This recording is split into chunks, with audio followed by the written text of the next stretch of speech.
Tuh. Perkenalkan, nama saya Eko Rohansyah. Nama saya Firman Ardian Nugraha. Nah, di sini kami akan mempresentasikan hasil diskusi kelompok kami yang berjudul Local Area Network, Pendasar Topologi di dalam LAN, Protokol-protokolan, Digital Subscriber Line. Lanjut, untuk slide pertama akan dibacakan oleh Firman. Konsep Local Area Network adalah jaringan komputer yang menghubungkan perangkat dalam area terbatas, seperti gedung atau kampus. Tujuan utamanya adalah untuk memfasilitasi komunikasi data cepat dan biaya rendah serta memungkinkan berbagi sumber daya seperti printer, file, dan internet antar komputer. Yang kedua adalah topologi dalam LAN. Topologi adalah cara perangkat dalam LAN dihubungkan satu sama lain. Ada beberapa jenis topologi yang sering digunakan dalam LAN, yaitu satu, topologi bus, topologi star, topologi ring, topologi mesh, dan topologi hybrid. Yang ketiga adalah protokol-protokol dalam LAN. Protokol LAN adalah seperangkat aturan yang mengatur komunikasi di antara perangkat dalam jaringan lokal. Beberapa protokol yang sering digunakan dalam LAN yaitu Ethernet, Wi-Fi, DHCP, dan lain-lain. Yang keempat adalah Digital Subscriber Line.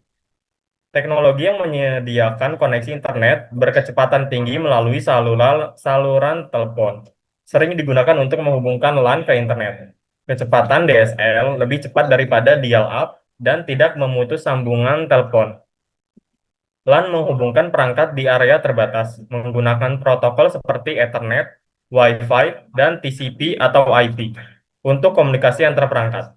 Topologi LAN mempengaruhi desain dan kinerja jaringan, sementara DSL memberikan akses internet untuk LAN. Terima kasih Firman telah menjelaskan. Baik.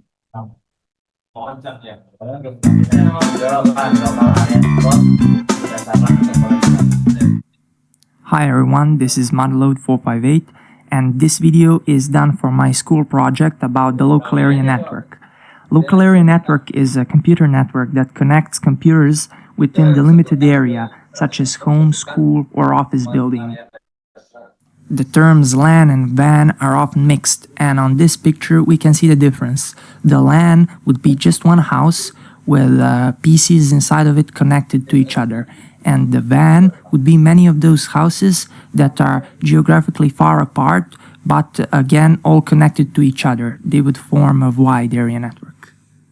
The main standard used for connecting PCs over LAN is the Ethernet, and the explanation of the Ethernet can be quite complex, as we can see on many of those internet websites, but I'm gonna try and keep it fairly simple for you, just so that you can understand.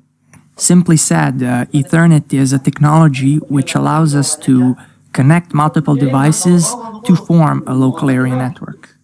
If you want to create your own Ethernet local area network, you'll need a Cat5 cable or the Category 5 cable. It's the main component used for creating Ethernet LANs. At the end of each Ethernet cable, there's an RJ45 plug with 8 separate wires inside, lined in the exact order.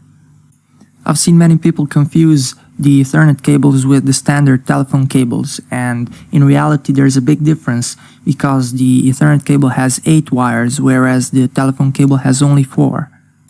The two other important devices for making networks are a router and a switch.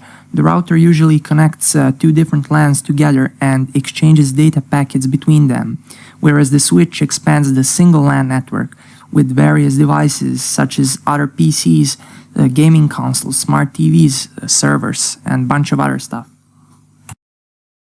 This here is a basic LAN network with the switch being connected to the router and the router connected to the internet. There are multiple PCs connected to the switch along with the printer and the server.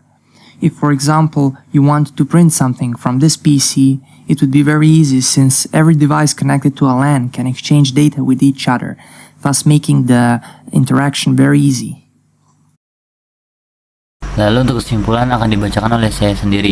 LAN atau Local Area Network adalah jaringan yang menghubungkan perangkat dalam area terbatas untuk komunikasi data yang cepat dan berbagi sumber daya. Desain LAN tergantung pada topologi jaringan seperti bus, star, ring, mesh, dan hybrid. yang masing-masing memiliki kelebihan dan kekurangan. Komunikasi dalam LAN diatur oleh protokol seperti Ethernet, Wi-Fi, TCP or IP, DNS, dan DHCP. Selain itu, teknologi DSL dapat digunakan untuk menghubungkan LAN ke internet dengan kecepatan tinggi. Baik, saya akan membuka sesi pertanyaan. Apakah Rafal siap? Baik, untuk pertanyaan pertama, apa yang dimaksud dengan protokol-protokolan? Oke, dari pertanyaan DK itu, apa sih protokolan itu? Protokolan adalah seperangkap aturan yang mengatur komunikasi antara perangkap dalam jaringan lokal. Beberapa protokol yang sering digunakan dalam LAN itu seperti Ethernet, Wi-Fi, DHCP, atau Dynamic Host Configuration Protocol, dan lain-lain. Baik, terima kasih Rafal atas jawabannya. Lalu untuk pertanyaan selanjutnya yang akan diberikan untuk Saskia. Apakah bersedia Saskia? Baik, pertanyaannya yaitu protokol-protokol apa yang sering digunakan dalam LAN? Dalam itu apa aja sih? Contohnya, Iya. yaitu ada internet, Wi-Fi, HDCP atau biasa disebut Dynamic Host Configuration Protocol. Terima kasih Saskia atas jawabannya. Mungkin itu saja presentasi dari kelompok kami. Kurang lebihnya mohon maaf. Wassalamualaikum warahmatullahi wabarakatuh.